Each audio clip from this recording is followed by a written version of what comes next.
Olá pessoal, diante de tantas falácias e tantos discursos que temos ouvido nesses últimos dias em relação ao tema do coronavírus, eu quero trazer uma palavra, principalmente ao nosso público, ao nosso rebanho, de esclarecimento e de direção. Meditando na palavra de Deus, é possível encontrar no Salmo 29 um texto que o salmista nos convida a tributarmos a Deus o louvor, a honra e a glória. Nesse mesmo salmo, o salmista diz: a voz do Senhor é poderosa, a voz do Senhor é majestosa, a voz do Senhor quebra os cedros do Líbano. Um grande filósofo francês já escrevia em um dos seus livros A Ordem do Discurso. Neste livro, sua tese propõe que nós devemos, como bom filósofo, questionar os discursos, questionar os saberes, questionar a estrutura de raciocínio que chega até a nossa mente. Nós estamos cercados de muitas vozes nas redes sociais, na TV, na mídia, no governo. Muitas vezes, algumas dessas vozes não estão qualificadas e preparadas devidamente. Primeiro, para trazer uma palavra de direção, uma palavra que possa aquietar e trazer à sociedade estabilidade emocional. Parece-nos que estamos cercados diante de verdadeiro pânico, cercados de discursos que têm desestabilizado não somente o público em geral, toda a sociedade, inclusive nós cristãos. E eu queria pedir à igreja que estivesse em oração, clamando a Deus para que o Senhor venha e conceda ao seu povo, à igreja de Cristo, sabedoria. Daniel, capítulo 12, um dos livros que retrata o final dos últimos dias nesta terra, mostra que o povo de Deus, no versículo 10 do mesmo capítulo, será sábio. E o povo de Deus compreenderá essas verdades e essas situações que estavam acontecendo. Capítulo 12, verso 10 diz: nenhum deles entenderá, mas os sábios entenderão. Desde o período de carnaval, nós comentamos no púlpito em nosso rebanho que deveria ter sido cancelado, sim, cancelada essa festa do carnaval. Uma vez que é uma festa que agrega milhares e milhões de pessoas nas ruas, com práticas que muitas vezes se contrapõem àquilo que hoje está sendo proibido, de evitar cumprimentos, saudações e, mais do que isso, milhares de estrangeiros vieram para o nosso país celebrar o carnaval. 15 dias depois do período carnavalesco, justamente o tempo de incubação do vírus, onde pessoas que estão contaminadas trazem o contágio para as demais que estão cercando a essas pessoas. Hoje nós estamos percebendo um grande número elevado de pessoas que não apenas viajaram, mas até que já foram contaminadas e trazem o vírus sobre o seu organismo. Quero desafiar a você a refletir sobre isso e a pensar, uma vez que nosso governo municipal, o secretário da Saúde, estabeleceu que nós devemos evitar reuniões com grandes eventos. Nosso rebanho tem um público que não chega a 200 pessoas pela manhã no culto e nem mesmo 150 à noite. Com reserva em relação aos idosos, os maiores de 60, 65 anos. Queremos manter cautela para que essas pessoas possam assistir ao culto pela internet, através da nossa plataforma do Facebook e do YouTube. Quanto aos demais, sugerimos, por ser um número pequeno, vamos manter as reuniões em alinhamento com aquilo que o governo municipal exige, que não haja concentração de grandes eventos. Hoje mesmo eu tive a oportunidade de estar na igreja, estávamos em número de 12 pessoas. Ao sair dali, fui a um salão de beleza cortar o cabelo e não tive nenhum problema, pude ver o movimento de pessoas nas ruas, nas padarias, nos salões de beleza, no centro da cidade. Isso mostra que esses lugares que também têm concentração estão ali. E mais do que isso, se houver um discurso que não promova a estabilidade, o equilíbrio, trazendo prevenção sim à sociedade, trazendo medidas de precaução, mas também trazendo medidas de cautela, equilíbrio com especialistas, para mostrar também que se nós pararmos absolutamente tudo, nós podemos também quebrar uma economia de um país que que estava se recuperando nesse período, no início de 2020, mas sofre uma grande consequência de, nos últimos 5 anos, um Estado quebrado, falido, e ao se recuperar lentamente, tem enfrentado momentos como este. E não é de se estranhar que até nas redes sociais muitos estão torcendo para que autoridades cheguem a contrair a doença e a morrer. Isso mostra um nível de pessimismo, o nível de baixa moral que a nossa sociedade se encontra. Banalizaram a família, banalizaram a sociedade nos seus valores e nos seus pressupostos da família como um lugar de esteio, de equilíbrio e de moderação. Banalizaram a igreja, banalizaram a ética, banalizaram o cristianismo, chamando de uma estrutura conservadora. Mas é nessa hora de crise que, se nós não tivermos um lugar onde podemos estar ancorados, firmes e estáveis, é natural que muitos entrem em desespero. O profeta Daniel diz no capítulo 10 que o povo de Deus, nos últimos dias, será um povo sábio.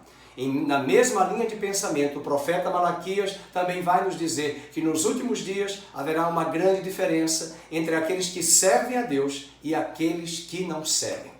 Portanto, você que faz parte do nosso rebanho, do nosso ministério, nós não temos uma grande concentração, procuraremos desligar os aparelhos de ar-condicionado e teremos as reuniões amanhã às 9 horas, a escola bíblica, às 10h15 o nosso culto até meio-dia e à noite às 18h30, uma vez que não temos uma grande concentração.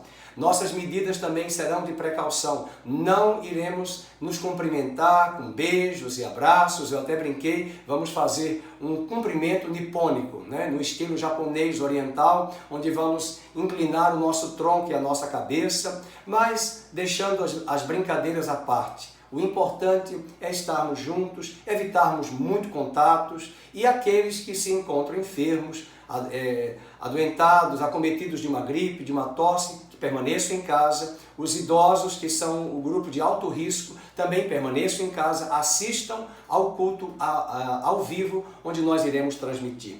Quero tranquilizar o seu coração e trazer mais uma vez ainda a palavra do profeta Daniel, no capítulo de número 12, verso de número 3. Os que forem sábios resplandecerão como o fulgor do firmamento, e os que converterem a muitos para a justiça brilharão como as estrelas sempre e eternamente. Durante muitos anos, a igreja adotou uma estrutura escatológica de pensamento de fuga, de escape, tentando fugir dos problemas e ir para a eternidade pela teologia do arrebatamento. Teologia essa que foi pregada a partir do final do século XIX e início do XX, quando o cristianismo, durante séculos XIX, nunca havia pregado dessa forma. Essa não era uma verdade doutrinária ministrada na cristandade ao longo de 19 séculos. Chegou a hora da igreja, independente das circunstâncias, independente das trevas, independente dos homens, independente de impérios, governos e estruturas de raciocínio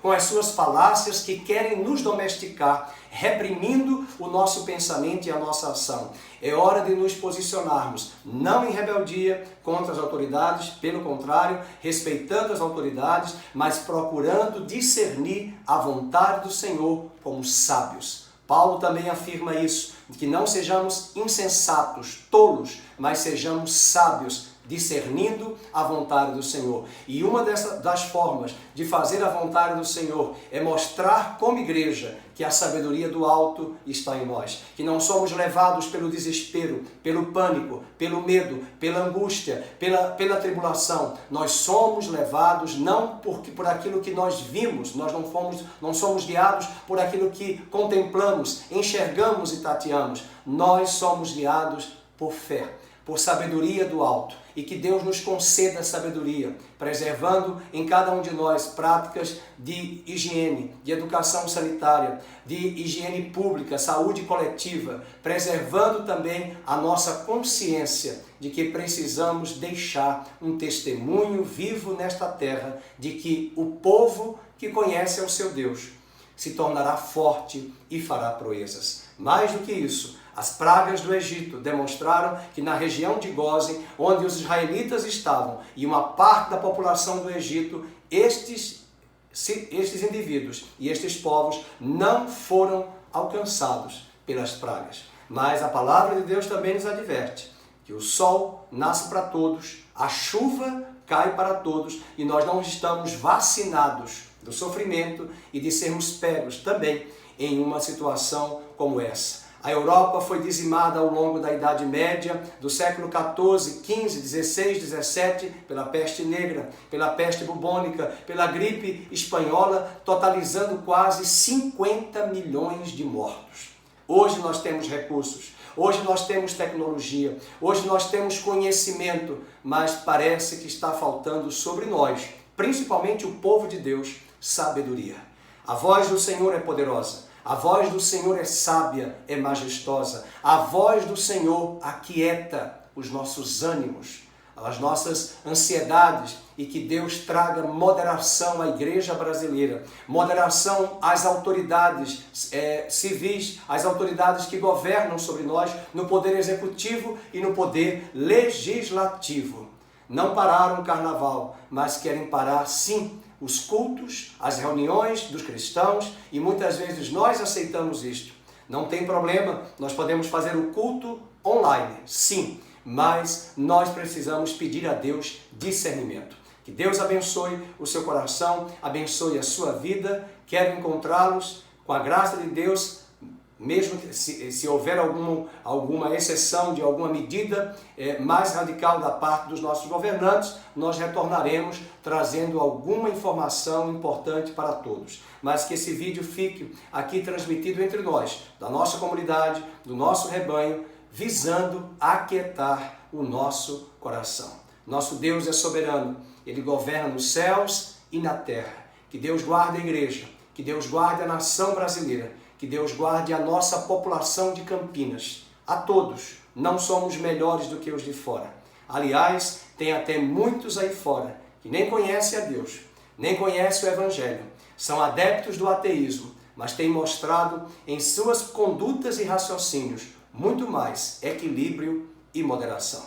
Que sejamos este povo sábio, porque o povo que conhece ao seu Deus se tornará forte e fará proezas. E o mesmo capítulo do Daniel 12, verso de número 10, nenhum deles entenderá, mas os sábios entenderão. Que a graça de Cristo seja sobre a sua vida. Até lá.